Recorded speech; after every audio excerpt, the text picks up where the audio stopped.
Recruitment and confidence in America's armed forces are reaching crisis levels. But honestly, is anybody surprised? Check this out. The all-volunteer military has reached crisis levels of low recruitment, while at the same time, the American public's perception of the armed forces is increasingly divided. A recent Gallup poll found confidence in the U.S. military is at its lowest level in over 2 decades. Only 60% of people told Gallup they had confidence in the U.S. military. At the same time, some military branches are falling short of their yearly recruiting goals by the thousands. The Army is set to fall 15,000 recruits short this year. Matthew Gault is a writer for Vice and has covered the military and its relationship with the public for the last decade. Matthew, thank you so much for joining me. First, why are we seeing this record low confidence in the military? I think there's a lot of different reasons. I think probably the biggest one right now, this immediate drop, is the end of the war in Afghanistan, the American withdrawal from it, and how quickly the Taliban was able to retake it. There was a lot of really bad optics. There's a lot of terrible footage, a lot of horrifying stories that happened in the immediate wake of that. And when America loses a war, confidence in the military goes down. There's also a lot of culture war issues that are brewing around the military.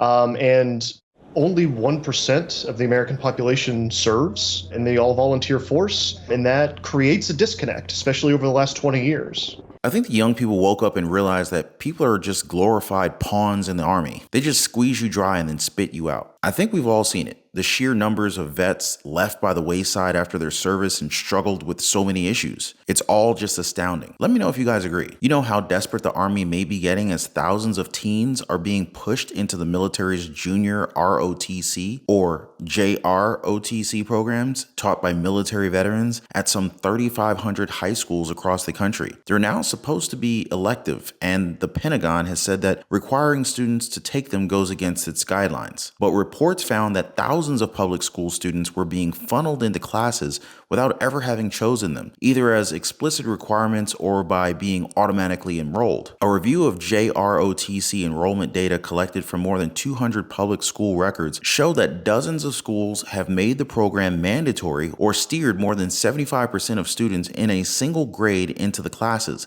including schools in Detroit, Los Angeles, Philadelphia, Oklahoma City, and Mobile, Alabama. And just to get this out there, a vast majority of the schools with those high enrollment numbers were attended by a large proportion of non-white students and those from lower income households. Was this by mistake or was this by design? But what really sent chills down my spine with this is how this is all under the law, what they're doing. Reading straight from the No Child Left Behind Act, the NCLBA of 2001, high schools that receive federal funds must provide certain student contact information to military recruiters upon request and must allow recruiters to have the same access to students as employers and colleges. In short, the No Child Left Behind Act gave military recruiters access to collect student data from high schools, same as any college recruiter or prospective employer. Critics of this military recruitment in high schools, though, say that doing so goes against international standards, specifically the United Nations Conventions on the Rights of a Child, which prohibits recruiting young children, young people into military service. The first 2 articles say, state parties shall take all feasible measure to ensure that members of their armed forces who have not attained the age of 18 years old do not take a direct part in hostilities. State parties shall ensure that persons who have not attained the age of 18 years old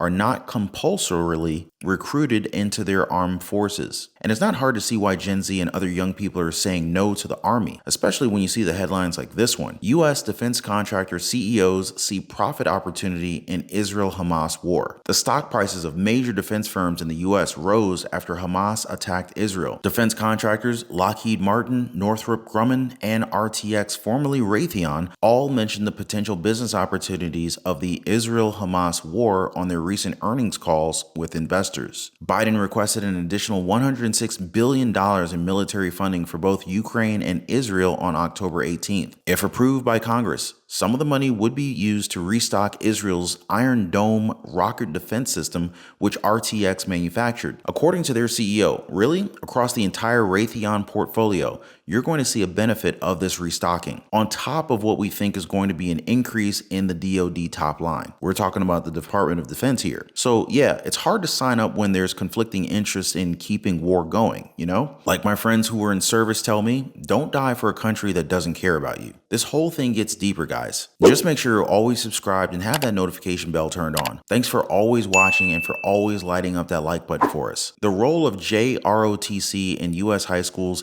has been a topic of discussion for over a century. Back in the 1970s, during the anti-war movements, there were protests against what some perceived as an effort to recruit high school students for the Vietnam War, leading to certain school districts placing restrictions on the program. Over time, many schools phased out enrollment requirements. Fast forward 50 years, and new concerns are surfacing as parents in some cities say that their children are being forced to put on military uniforms, obey a chain of command, and recite patriotic declarations in classes they never wanted to take. In Chicago, the school district recently reversed its policy of automatically enrolling students in JROTC programs at several high schools in predominantly lower-income neighborhoods in the city's south and west sides. This change came in response to concerns raised by activists, media coverage, and an inspector general's report. But in other areas, they're still continuing this practice of compulsory enrollment. Still, students and parents sometimes face resistance when they attempt to opt out. I guess what I'm trying to say here is that the Army is recruiting, but Gen Z just isn't biting. After more than 20 years of losing wars, recruiting for the U.S. Army is now officially a mess. Last year, the service fell short of its goal of 15,000 recruits, or a quarter of its targets. The commanding general at Fort Jackson, the South Carolina facility that provides basic training for 50% of all new members of the Army, called the recruiting command's task the hardest since the all-volunteer military was launched in 1973.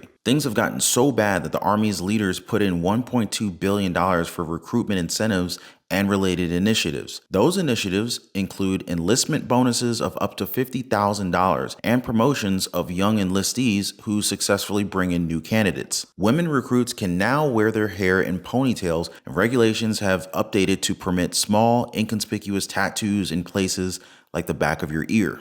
I think it's ridiculous how we have to have that big of a budget for enlistment, yet many active duty soldiers, they're having a hard time putting food on the table. The other branches of the military aren't exactly doing well either. The Marines, for example, met their numbers largely through retention, not through recruitment. And the Navy was forced to accept recruits who scored in the lowest qualifying range on an entrance exam. Recruiting for the military has always been a subject of change, especially with factors like the state of the economy playing a big role. Right now, our economy might be in a bit of a mess, but there's still plenty of job opportunities for high school grads that go beyond just enlisting in Army or working at places like Walmart, which, by the way, offers help with college tuition. But the recruitment challenges go beyond the job market. COVID-19 messed up things by keeping recruiters out of schools, which is usually a hot spot for finding new recruits. Plus, it had the side effect of bringing down the scores on military entrance exams. Take the Army, for instance. Their test scores dropped by 9%, and they were already on the low side to begin with. On the all-important Armed Services Vocational Aptitude Battery, the test that determines what military branches and jobs you're eligible for. And here's a jaw-dropping stat. Only 23% of the people the Army wants to recruit meet the physical, education,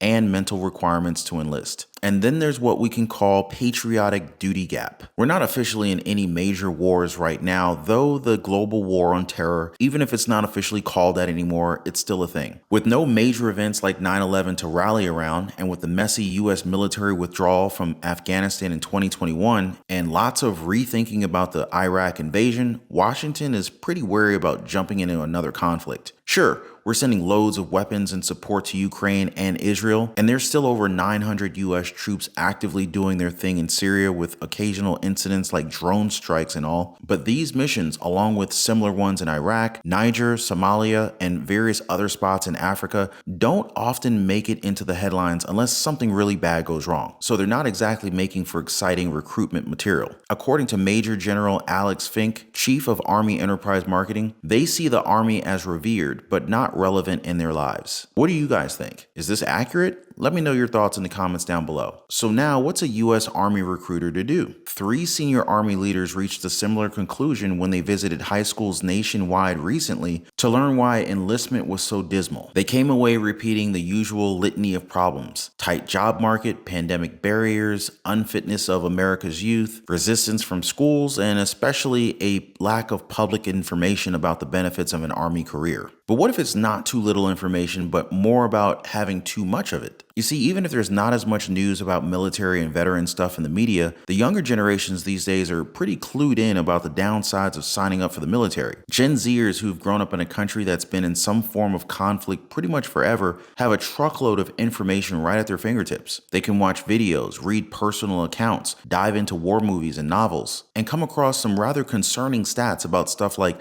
sexual assault, racism in the military, and the long-lasting health issues that soldiers can endure, from exposure to nasty chemicals to rising cancer rates and PTSD. And don't forget about the high rates of suicide and homelessness among veterans. Many of them have also heard directly from those who have returned from over 2 decades of what seems like endless wars in Afghanistan, Iraq, and all sorts of other places around the world. Now, all this probably helps to explain what the military found when they did surveys among 16 to 28-year-olds last spring and summer. They didn't release the whole report, but the top 3 reasons young folks gave for not wanting to enlist were fear of death, concerns about post-traumatic stress disorder, and leaving behind family and friends. They also didn't want to put their lives on hold while in the military. Some thought that there would be some discrimination against women and minorities, others didn't have much trust in military leadership, and many expected to deal with emotional, psychological, and physical challenges from serving. Surprisingly, only 5% mentioned concerns about the military being too woke as a reason not to enlist, which should settle the debate. But, well, it probably won't. Honestly, I've got to say I find all of this pretty reassuring. Not just because potential recruits are wary of the dangers of war, but because they're fully aware of the physical and mental toll that military service can take. And the survey didn't even get into how they feel about the possibility of taking another person's life. Sure, the military can be a place to grow up, learn a trade, take on responsibilities, and build lasting friendships. That's all fine and dandy, that's great. But let's not forget that you can also find these experiences in other organizations